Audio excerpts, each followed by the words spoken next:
Bonjour, donc je commence justement par le livre par l'outil de travail essentiel qui est l'ego. Je travaille beaucoup sur l'ego. Pourquoi? D'autres personnes utilisent le ici et maintenant, l'instant présent, la conscience, que j'utilise aussi bien sûr. Mais l'ego, ce qui est bien, c'est que le but étant de bien l'identifier justement pour pouvoir le dépasser. Alors qu'est-ce que l'ego?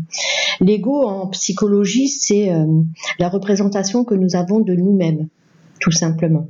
En spiritualité, c'est justement ce qui va empêcher d'atteindre une autre dimension de nous-mêmes. L'ego, c'est simple, on parle souvent d'un ego surdimensionné, quelqu'un qui se prend pour le tout-puissant, qui a une soif de reconnaissance exacerbée, etc. Mais attention, on peut parler aussi d'un ego avec une image de soi complètement dévalorisante, dégradante, qui va causer justement de la frustration, de la colère, des peurs, etc. Donc, si vous voulez, le but étant de bien identifier justement cet ego pour pouvoir travailler sur lui et le dépasser.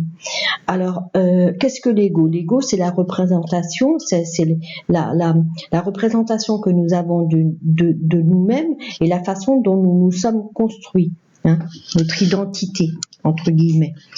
Et bien souvent, justement, l'ego dirige nos vies. L'ego dirige nos vies à partir du moment, si vous voulez, où inconsciemment, quand il y a eu dans l'enfance des blessures, des traumas,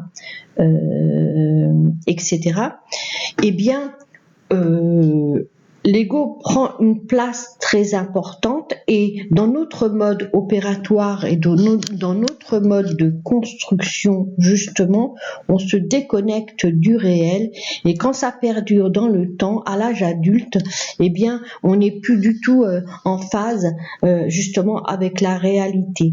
Il y a une perte de connexion avec le réel, ce qui cause bien sûr un dérèglement qui peut des fois aller jusqu'à une dissociation, ça peut, c'est-à-dire une perte totale de la personnalité, un effondrement qui pathologique, de toutes les façons. Donc c'est pour ça que si vous voulez, quand on est souvent accroché dans les blessures du passé, on n'est plus dans le présent, on n'est plus aligné, on n'est plus ancré, voilà. Et c'est pour ça aussi que l'on parle souvent de l'instant présent, de la conscience, etc. Je vais vous donner un exemple. Vous êtes à la plage, c'est tout simple.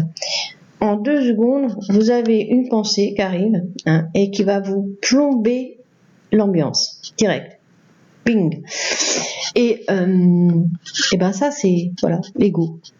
C'est-à-dire qu'il va vous amener à une pensée du passé qui va vous plomber le présent en 1 seconde.